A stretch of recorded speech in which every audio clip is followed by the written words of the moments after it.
Ny CC-Antananarivo izay nivory androany dia manao fifidianana izay kambana ao anatin'ny Brown ny CC-Antananarivo indray mandritra ny roa taona. Ny membre de bureau teo aloha ihany no ao anaty listre satria efa saika nisy ny fifidianana teo aloha saingy tsy nisy candidat dia voatery na emitra. Manaraka an'izany eo anatrehan'ny Savorovoro, eo anatrehan'ny Ankasomparana, indrindra moa ny loza Tsoroamantany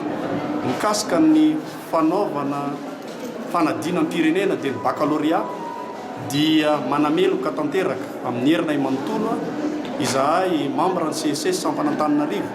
ny fihetsika izay naseho ny olon-dratsy fahavalon'ny pirenena na nanao Ankasomparana zany na nanao Tsinety teo amin'ny fanodikodinana ny sujet na ny laza adana ka nahatonga n'ireny zavatra tsy fiseho masoandro hitatsika reny. Miantso ny mpitondra fanjakana izahay mba andray ny andraikitra manandrify azy tsirairay avy ary hanenjika araka ny lalàna velona an'ireo izay nahavanondoza. Manosika-hevitra ny CC-Antananarivo mba ho ajanona ny fanadinana ary ahemitra afaka iray volana, izany hoe soloana ireo mpanomana ny laza adana any amin'ny toerana izay fanaovana an'izany,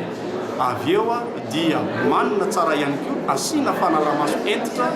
ho an'ireo mpitsinjara ny laza adana.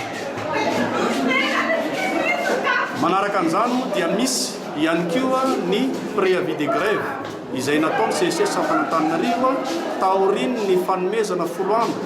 mba andraisan'ny mpitondra fanjakana andraikitra ny amin'ny olana maromaro izay miseho nanomboka androany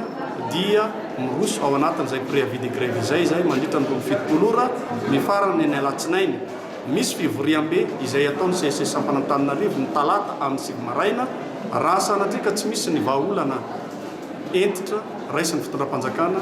dia mety hanapa-kevitra amin'ny firosoana tsy fidiny amin'ny fampiatoana tanteraka ny asa fampianarana sy ny fikarohana ny mpampianatra pikaroka sy ny pikaroka mpampianatra eto anivon'ny Université Antananarivo sy ny foibe mpikarohana nasionaly koa manainga ny fitondram-panjakana ambony indrindra ny filoham-pirenena mba andray ny andraikitra manandrify amin'izany satria manahy izahay sao dia araraotiny ny mpanao politika ny hetsika tahaka izao ka hitondrana savorovoroana eo amin'ny